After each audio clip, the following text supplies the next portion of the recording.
আকাশবাণী খবর পড়ছি নমামি বসুরুদ্র। প্রথমে বিশেষ বিশেষ খবর। 3 দিনের সফরে 21শে সেপ্টেম্বর আমেরিকা যাচ্ছেন প্রধানমন্ত্রী নরেন্দ্র মোদী। সমবায় মন্ত্রী অমিত শাহ বলেছেন, সমবায়ের মাধ্যমে গ্রামীণ অর্থনীতি দেশের নতুন গতি পেয়েছে। নিম্নচাপ সরে যাওয়ায় বৃষ্টি বন্ধ হলেও ডিভিসি তাদের বিভিন্ন জলাধার থেকে জল ছাড়া অব্যাহত রাখায় পশ্চিমবঙ্গে বন্যা পরিস্থিতির অবনতি হয়েছে। আরজিকর কাণ্ডে ধৃত হাসপাতালের প্রাক্তন অধ্যক্ষ সন্দীপ ঘোষের রেজিস্ট্রেশন বাতিল করেছে পশ্চিমবঙ্গ মেডিকেল কাউন্সিল। বিশ্ব স্বাস্থ্য সংগঠন জর্ডানকে বিশ্বের মধ্যে প্রথম কুষ্ঠমুক্ত দেশ হিসেবে ঘোষণা করেছে। চেন্নাইয়ে ভারত ও বাংলাদেশের মধ্যে প্রথম ক্রিকেট টেস্টের প্রথম দিনের শেষে ভারত প্রথম ইনিংসে 6 উইকেটে 339 রান করেছে। আসছে বিস্তারিত খবরে। 3 দিনের সফরে 21শে সেপ্টেম্বর আমেরিকা যাচ্ছেন প্রধানমন্ত্রী নরেন্দ্র মোদী। আজ নতুন দিল্লিতে বিদেশ সচিব বিক্রম মিশ্রি সাংবাদিকদের জানান, দ্বিপাক্ষিক ও বহুপাক্ষিক বহু বিষয় থাকছে তাঁর এই সফরে। বিভিন্ন ক্ষেত্রে বিদেশি অংশীদারদের পাশাপাশি আমেরিকায় বসবাসকারী ভারতীয়দের সঙ্গে কথা বলবেন তিনি। বৈঠক করবেন শিল্প ও বণিক মহলের নেতাদের সঙ্গে। বিদেশ সচিব জানান, 21 তারিখ ডেলাওয়ারে উইলমিংটনে কোয়াড নেতাদের চতুর্থ শিখর সম্মেলনে শ্রী মোদী অংশ নেবেন। তার ফাঁকে মিলিত হবেন দ্বিপাক্ষিক বৈঠকে। 2025-এ কোয়াড শিখর সম্মেলনের আয়োজন করবে Bharat. The Quad has very full and substantive agenda on this occasion as well. I'll not preempt the leaders' declaration which will issue at the end of the summit. I would only point out that the Quad's constructive agenda continues to develop. We continue to work on development priorities in the Indo-Pacific, in implementing sustainable development goals, delivering public goods, strong focus on peace, prosperity and stability in the Indo-Pacific region. Our agenda covers health security, climate change, critical and emerging technologies, HADR, infrastructure, connectivity, maritime security and counterterrorism. Summit of the future বা ভবিষ্যৎ নিয়ে রাষ্ট্রসংঘের সম্মেলনে যোগ দিতে Delaware থেকে প্রধানমন্ত্রী যাবেন new ইয়র্কে। খাদ্যে উদ্ভাবন, স্থায়িত্ব এবং সুরক্ষা ক্ষেত্রে বৈশ্বিক মানদণ্ড তৈরিতে সরকার প্রতিশ্রুতিবদ্ধ বলে প্রধানমন্ত্রী জানিয়েছেন।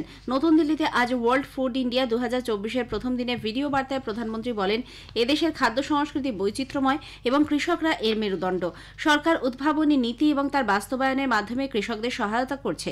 প্রগতিশীল কৃষি পদ্ধতি, শক্তিশালী প্রশাসনিক কাঠামো এবং সর্বাধুনিক প্রযুক্তির গুরুত্বের কথা উল্লেখ করে শ্রী মোদী বলেন, খাদ্য প্রক্রিয়াকরণ ক্ষেত্রের রূপান্তরে সরকার ব্যাপক সংস্কারের উদ্যোগ নিয়েছে। এক্ষেত্রে 100% প্রত্যক্ষ বিদেশি বিনিয়োগ, প্রধানমন্ত্রী কৃষি সম্পদ যোজনা, খাদ্য প্রক্রিয়াকরণ শিল্পের জন্য উৎপাদন ভিত্তিক উৎসাহ প্রকল্পের ওপর জোর দেন প্রধানমন্ত্রী।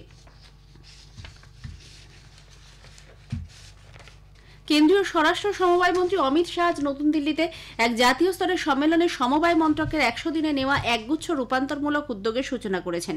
সহকার সে সমৃদ্ধির অধীনে এই কর্মসূচিগুলি হাতে নেওয়া হয়েছে। সমবায় ব্যবস্থা নেই এমন গ্রাম পঞ্চায়েতে ডেয়ারি এবং মৎস্য সংক্রান্ত সমবায় সমাজ গড়ে তুলতে বা আরও শক্তিশালী করতে মার্গদর্শিকার সূচনা করেন তিনি। শ্বেত বিপ্লবের দ্বিতীয় পর্যায়ে এবং সমবায়গুলির মধ্যে সহযোগিতার জন্য মান্য কার্যবিধিও চালু করেছেন শ্রী শাহ। মন্ত্রী বলেন, এনডিএ সরকারের আমলে সমবায় স্থাপনের দীর্ঘ প্রতীক্ষার অবসান হয়েছে। সমবায়ের মাধ্যমে গ্রামীণ অর্থনীতি নতুন গতি পেয়েছে। শ্রী শাহ জানান, 3 साल में लगभग अब तक 60 नए इनिशिएटिव लिए गए हैं और मैं मानता हूं कि इस 100 दिन में हमने जो 10 इनिशिएटिव लिए हैं वो 10 इनिशिएटिव सहकारिता क्षेत्र को परिपूर्ण बनाने में बहुत बड़ा योगदान देंगे। इसमें से 3 आज इसी मंच से अभी एक प्रकार से सार्वजनिक किए हैं।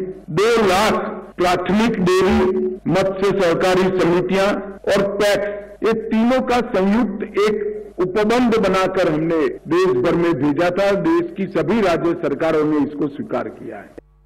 জম্মু কাশ্মীর বিধানসভা নির্বাচনের দ্বিতীয় দফার জন্য জমে উঠেছে প্রচারাভিযান। প্রধানমন্ত্রী নরেন্দ্র মোদী আজ শ্রীনগরে এক জনসভায় জম্মু কাশ্মীরকে রাজ্যের মর্যাদা ফিরিয়ে দেবার ব্যাপারে তাঁর সরকারের প্রতিশ্রুতির কথা পুনরায় স্মরণ করিয়ে দেন। তিনি বলেন, গতকাল প্রথম দফার নির্বাচনে বিপুল সংখ্যায় অংশ নিয়ে জম্মু কাশ্মীরের জনগণ নতুন ইতিহাস রচনা করেছেন। National conference, People's democratic party ও কংগ্রেস নিজেদের রাজনৈতিক স্বার্থে এই অঞ্চলের শান্তি নষ্ট করেছে বলে অভিযোগ করেন শ্রী মোদী। উল্লেখ্য, দ্বিতীয় দফায় আগামী 25শে সেপ্টেম্বর ভোট গ্রহণ। হরিয়ানা বিধান বিধানসভা নির্বাচনের জন্য বিজেপি দলীয় ইস্তেহার প্রকাশ করেছে। ইস্তেহারে মোট 20টি সংকল্প নেওয়া হয়েছে।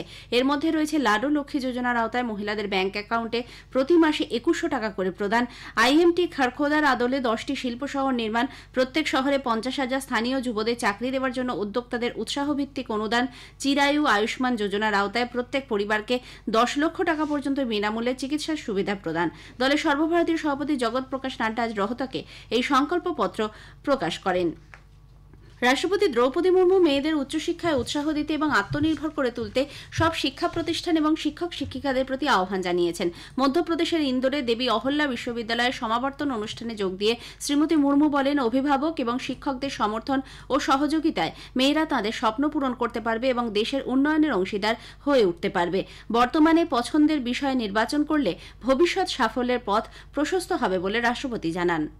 आप में से बहुत से विद्यार्थियों ने ये निर्णय ले लिया होगा कि कौन सा प्रोफेशन अपनाने वाले हैं या कहाँ उच्च शिक्षा लेने वाले हैं, लेकिन आप में से अनेक विद्यार्थियों ने मन में अभी भी ये दुविधा है कि नौकरी करें या आगे पढ़ाई करें, एंटरप्रेन्योरशिप बने या फिर किसी कॉम्पिटिटिव एग्जाम में एडमिशन के लिए तैयारी करें।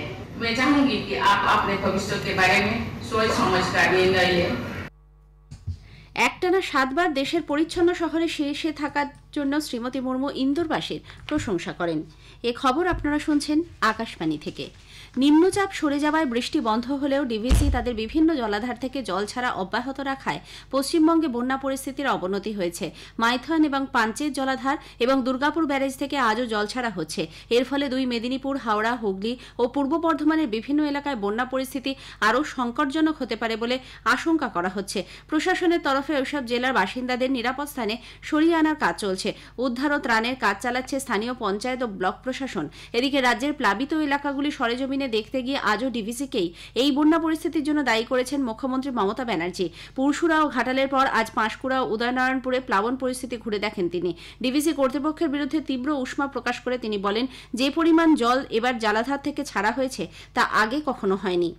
আরজিকর কাণ্ডে ধৃত সন্দীপ ঘোষের রেজিস্ট্রেশন বাতিল করল পশ্চিমবঙ্গ মেডিকেল কাউন্সিল। আজ এই মর্মে বিজ্ঞপ্তি জারি করা হয়েছে। আর্থিক দুর্নীতি এবং চিকিৎসক পড়ুয়ার তরুণীর ধর্ষণ ও খুনের ঘটনায় প্রাক্তন অধ্যক্ষ সন্দীপ ঘোষকে গ্রেপ্তার করে সিবিআই। বর্তমানে তিনি রয়েছেন কেন্দ্রীয় সংস্থার হেফাজতে। তৃণমূল কংগ্রেসের প্রভাবশালী চিকিৎসক নেতা সুদীপ্ত রায়ের বাড়ি ও নার্সিংহোমে প্রায় 20 ঘণ্টা তল্লাশি চালানোর পর ইডি আজ তাকে সিজিও কমপ্লেক্সে তলব করে দুপুর 1:30 নাগাদ ইডির দপ্তরে হাজির হন সুদীপ্ত। এখনও তার জেরা চলছে। অন্যদিকে সাক্ষী হিসেবে সিবিআইয়ের কাছে বয়ান নথিভুক্তির জন্য আজ সিজিও কমপ্লেক্সে যান ডিওয়াইএফআই নেত্রী মীনাক্ষী মুখোপাধ্যায়। নিহত চিকিৎসক পড়ুয়ার দেহের ময়নাতদন্তের পর তড়িঘড়ি পুলিশ দেহ বের করে নিয়ে যাওয়ার সময় শববাহী গাড়ি আটকানোর চেষ্টা করেছিলেন তিনি ও বাম যুবকর্মীরা। দেশের সেরা পর্যটন গ্রামের স্বীকৃতি পেল পশ্চিমবঙ্গের মুর্শিদাবাদের বরানগর গ্রাম। ভারত সরকারের পর্যটন মন্ত্রকের তরফে রাজ্য সরকারকে একথা জানানো হয়েছে। সামাজিক মাধ্যমে এই খবর সবার সঙ্গে ভাগ করে নিয়েছেন মুখ্যমন্ত্রী মমতা ব্যানার্জি। তিনি বলেন, পর্যটন মন্ত্রক বরানগর গ্রামটিকে কৃষি পর্যটন বিভাগে সেরা পর্যটন গ্রাম হিসেবে নির্বাচিত করেছে। 27 সেপ্টেম্বর বিশ্ব পর্যটন দিবসে বরানগর গ্রামকে এই পুরস্কার দেবে কেন্দ্র। বিশ্ব স্বাস্থ্য সংগঠন হু জর্ডানকে বিশ্বের মধ্যে প্রথম কুষ্ঠমুক্ত দেশ হিসেবে ঘোষণা করেছে। আন্তর্জাতিক ক্ষেত্রে জনস্বাস্থ্য উদ্যোগের একে এক বিরাট সাফল্য বলে চিহ্নিত করা হয়েছে। এই সাফল্যের জন্য জর্ডানকে অভিনন্দন জানিয়ে হুয়ের মহানির্দেশক টেড্রোস অ্যাডহানম ঘেব্রেইসুস জানান, বছরের পর বছর ধরে কুষ্ঠ মানব সমাজের ওপর কুপ্রভাব ফেলছে। তবে রোগ মোকাবিলায় লাগাতার প্রচেষ্টা চলছে। জর্ডানে গত 2 দশকে কুষ্ঠ আক্রান্ত হওয়ার কোনো খবর পাওয়া যায়নি। সংগঠনের একটি স্বতন্ত্র দল পরিস্থিতি পর্যালোচনা করে দেখার পর এই সিদ্ধান্ত নিয়েছে। পশ্চিমঘাটকে পরিবেশগতভাবে সংবেদনশীল এলাকায় ইএসআই হিসেবে ঘোষণার ব্যাপারে মন্ত্রিসভায় আলোচনার পর রাজ্য সরকারকে তাদের অবস্থান জানানোর জন্য কেন্দ্রকে বলা হয়েছে। কর্ণাটকে বনমন্ত্রী ঈশ্বর খান্ডে একথা জানান। বেঙ্গালুরুতে পশ্চিমঘাট সংলগ্ন 11টি জেলার প্রতিনিধিদের সঙ্গে আলোচনার পর তিনি সাংবাদিকদের এই তথ্য ভাগ করে নেন। গুজরাট, মহারাষ্ট্র, গোয়া, কর্ণাটক, কেরালা এবং তামিলনাড়ুর 56,000 বর্গ কিলোমিটার এলাকাকে ইএসএ হিসেবে ঘোষণার খসড়া বিজ্ঞপ্তি গত মাসে কেন্দ্র 6বার জারি করে। সিদ্ধান্তে পৌঁছতে সব রাজ্যকে একমত হতে হবে। চেন্নাইয়ের এম এ চিদম্বরম স্টেডিয়ামে ভারত ও বাংলাদেশের মধ্যে প্রথম ক্রিকেট টেস্টের প্রথম দিনের শেষে ভারত প্রথম ইনিংসে 6 উইকেটে 339 রান করেছে। বাংলাদেশ টসে জিতে ভারতকে ব্যাট করতে পাঠায়। ভারতের রবিচন্দ্রন অশ্বিন 102, রবীন্দ্র জাদেজা 86 রানে অপরাজিত আছেন। অশ্বিন এদিন টেস্ট ক্রিকেটে তার ষষ্ঠ শতরান পূর্ণ করেন। শেষ করার আগে খবরের বিশেষ কিছু অংশ আরও একবার। 3 দিনের সফরে 21শে সেপ্টেম্বর আমেরিকা যাচ্ছেন প্রধানমন্ত্রী নরেন্দ্র মোদী। সমবায় মন্ত্রী অমিত শাহ বলেছেন, সমবায়ের মাধ্যমে দেশে গ্রামীণ অর্থনীতি নতুন গতি পেয়েছে। আরজিকর কাণ্ডে ধৃত হাসপাতালের প্রাক্তন অধ্যক্ষ সন্দীপ ঘোষের রেজিস্ট্রেশন বাতিল করেছে পশ্চিমবঙ্গ মেডিকেল কাউন্সিল। বিশ্ব স্বাস্থ্য সংগঠন জর্ডনকে বিশ্বের মধ্যে প্রথম কুষ্ঠমুক্ত দেশ হিসেবে ঘোষণা করেছে। খবর শেষ হলো।